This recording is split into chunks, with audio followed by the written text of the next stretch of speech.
Naga City Mayor Leni Robredo. Siya isang former working vice president. Masipag yun, mga kababayan. Para niya, Mr. Maravillas. Service first before politics, says Marcos after meeting Leni in Naga. Servisyo muna bago politika.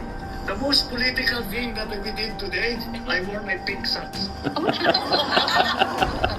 My pink socks in honor of Mayor Leni. Kakamfit ang pink socks ni PBBM. The most political thing that I did today was wear my pink socks in honor of Mayor Leni.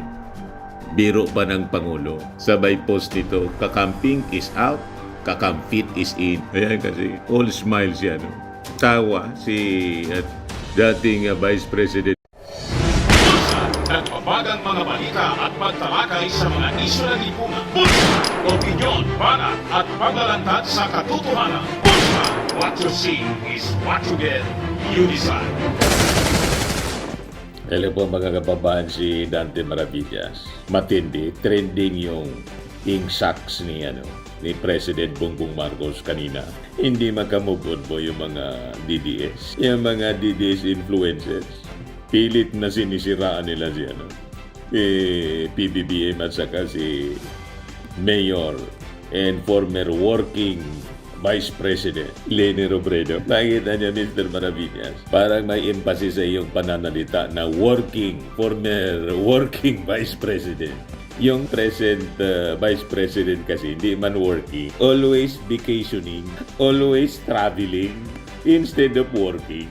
Pero si Naga City Mayor Leni Robredo, siya isang former working Vice President. Masipag yun, mga kababayan. Para niya, Mr. Maravillas, nagbago yung hangin. Di ba? Yung dating magkaribal, political rival, mga kababayan. Ngayon, nagkasundo para sa serbisyo sa ating mga mamamayang Pilipino. Napakalinaw mga kababayan yung mensahe. Service first before politics, says Marcos after meeting Leni in Naga. Kanina po, na-invite tayo ng ating Pangulong Bongbong Marcos para salubungin dito sa Naga City at maging witness tayo ng pink socks na nagpa-trending ng lahat at hindi makamove on ngayon dahil lang sa media. Hindi makamove on yung mga DDS influencers. Umatake ng umatake. Inggit kayo. Kasi ang kasama ng ating Pangulong Bongbong Marcos, si Leni Robredo na nililigawan kasi ng PDP laban. Hindi mo ba yung panliligaw ng PDP laban kay Leni? Sabi dito, President Ferdinand Marcos Jr. said political plans for 2028 were not discussed during his visit to Naga kanina sa kanilang pagkikita mga kababayan ng dating Vice Presidente. Ganda ng ngiti ni Leni Robredo. Hindi namin pinag-usapan yun. I think Mayor will agree with me na serbisyo muna bago politika. The most political thing that we did today, I wore my pink socks in honor of Mayor Leni. Yan mga kababayan, sabi ni President Bongbong Marcos kanina. Yan pink na pink, kulay rosas na medyas mga kababayan. Pink socks. Trending po. Malinaw yung mensahe ng ating Pangulo. Servisyo muna bago politika. The most political thing that we did today, I wore my pink socks. My pink socks in honor of Mayor Leni. The most political thing niya, ang ginawa ko niya ngayon, ay itong sinuot ko niya, pink socks, to honor Mayor Leni Robredo. Sabay atake po ni Mr. Saso. Binigyan na naman po ng masamang kaulugan. Palibasa, masama ang kanyang puso. Ano niya, Mr. Maravillas, yung pakulugan ni Mr. Saso. Ayan si Mr. Saso, kakamfit ang pink socks ni PBBM. The most political thing that I did today was wear my pink socks in honor of Mayor Leni. Biro pa ng Pangulo. Sabay post nito, kakamping is out, kakamfit is in. Pinapalabas niya mga kababayan, si Leni Robredo, paan na lang ng ating Pangulong Bongbong. Kakamfit. Ayan kasi, all smiles yan. Tawa si dating Vice President Leni Robredo. the former working vice president. Minasama nila, binigyan ng masamang kahulugan. Inapakaganda po ng kahulugan, spiritual meaning ng paa. Alam ba ninyo na napakaganda ng spiritual meaning yung ginawa ng ating Pangulong Bongbong Marcos? Yan po, spiritual context, feet symbolize humility, grounding, service in the journey of life. They represent the connection between the physical, material world and the divine. Kahit po sa Hinduism, humility and submission. In Hinduism, bowing to the feet of elders or deities symbolize the surrender of the ego, acknowledging their wisdom and seeking blessings.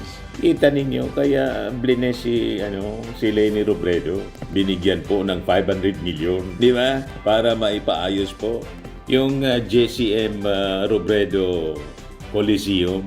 Yan kaya hindi makamove on yung mga DDS. Tapos, pinaayos niya yung mga ilog dito para hindi nabahain yung Naga City kasi matindi yung pagbaha dito po. The past 2 years ago. Di ba po? Tingnan ninyo naman ang ginawa sa Sagop Creek, Naga City, before and after. Di ba napakaganda? Ito yung pinunta namin kanina. Di ba? Grabe yung pagmamahal ng ating Pangulong Bongbong Marcos. Hindi siya nangungulay, mga kababayan. Yan yung magkikinabang nito po. Hindi man talaga si Mayor Leni Robredo, kundi ang buong Naga City at mga karati bayan sa lalawigan ng Camarines Sur. Kaya po, when mature government leaders work together, real change happens. Diba? Napakaganda. Magkaiba man sila ng politika noon. Pinag-isa naman ngayon ng iisang hangarin. Ang maglingkod po sa ating bayan. Ganyan po mga kababayan, kapag serbisyo ang inuuna, hindi yung tantrums. Tingnan niya, Mr. Maravillas, yung mahilig mag-tantrums. Kailangan pa bang i-memorize yan? Bisyo na to, yung pagtatantrums, mga kababayan. Ganito po ang performance. Ganito ang paglilingkod. May tunay na nagaganap. May tunay na nababago. Pati ngiti ni Mayor Leni, ang ganda po. Tingnan nyo naman po si Mayor Leni. Ang cute niya dito. Ang cute. Si working former VP and now Naga City Mayor Leni Robredo sa turnover po ng 500 million pesos para sa rehabilitation ng JCM Robredo Coliseum. Di ba? Mga kababayan, talagang iyakan ngayon yung mga DDS. Ito po yun ang nasira na Coliseum, in-inspeksyon ng ating Pangulo. Kasama si Vince Dizon ng DPWH. Yan yung kanilang pagsalubong kanina. Yung dating magkatanggali sa politika. Siniset aside na nila yung mga pagkakaiba sa pananaw sa politika noon. Tapos na ang politika, mga kababayan. Tingnan naman ninyo. Di ba napakaganda? Welcome na welcome, PBBM. Anya Mr. Maravillas, di ba anya si Sara noong 2024, bumisita din kay Leni Robredo.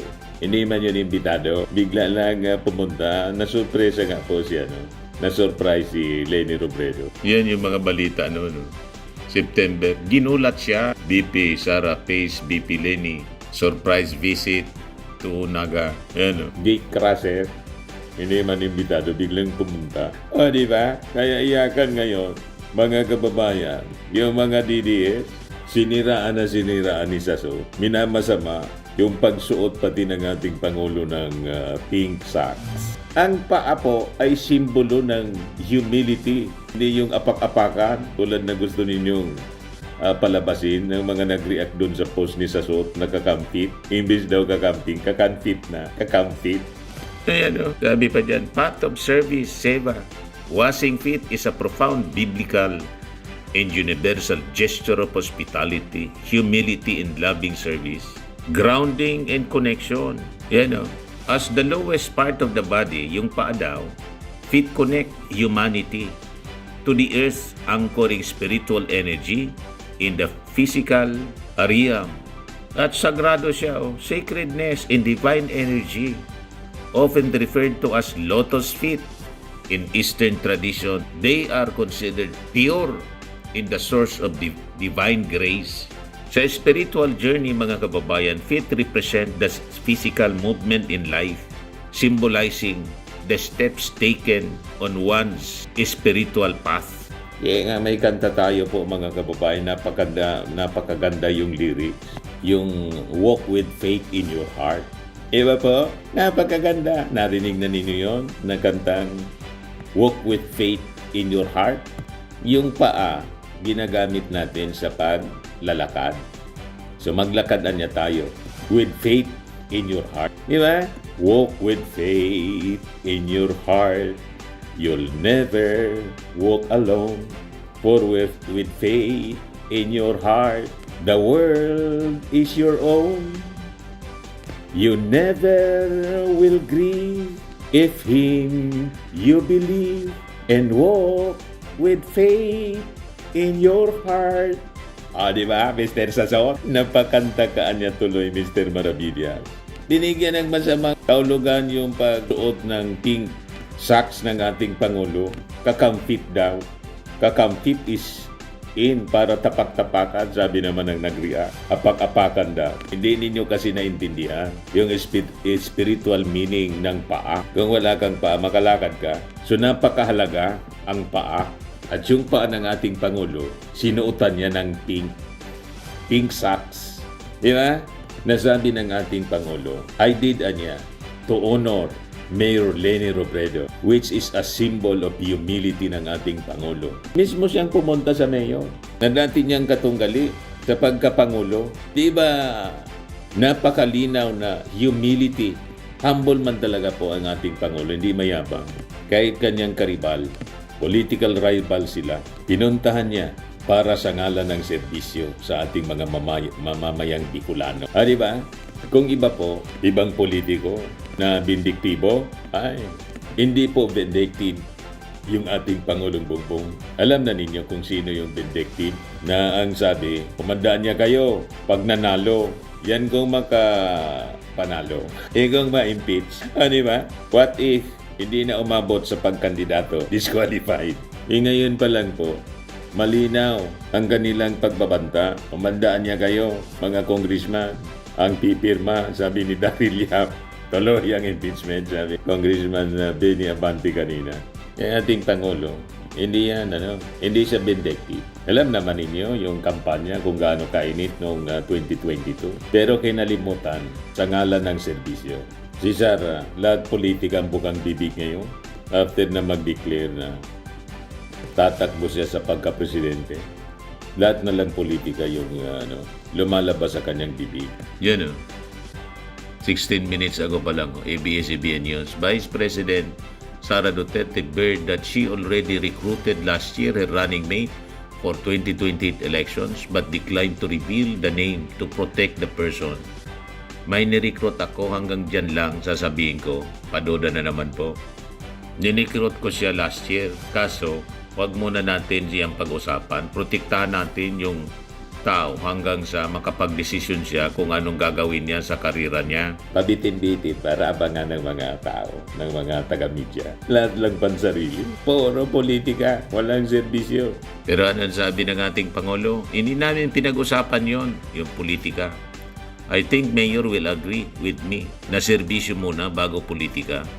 The most political thing that we did today, I wore my pink socks in honor of Mayor Leni. Di ba? Yan ang ating leader. Napakadalisay ng kanyang puso, mga kababayan, sa pagsiservisyo sa ating bayan. Okay po? Ayan lang muna ang ating short video ngayon. Ako po si Dante Maravillas. Bye-bye po. God Max bless. Firming and Lifting Cream, pinapahid po sa mga pulses in affected area. Mainam po sa paninigas ng mga kaso-kasuan. Ito naman po, Automax Radiant Serum. Sa mukha naman yung application, anti-aging po siya. You will look 10 years younger than your age. Sa mga cancer patients naman po, baka lang gusto ninyo itong itry. Nengsia Red Mix Fruit Drink.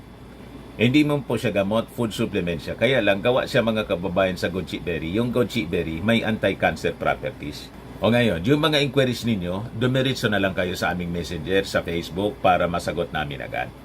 Ayos pa, Ayos na ayos niya, Mr. Maravilla. Sa mga nagana po ng malinis and spacious fitness gym, pumunta lang po kayo sa aming Colossal Fitness Gym. May Grab car rental din po kami. But anyway, ito po pala yung aming bagong product na binibenta online. I am worldwide amazing pure organic barley powdered drink mix from Australia. Negosyo to ng aking anak na architect entrepreneur Riz Maravillas.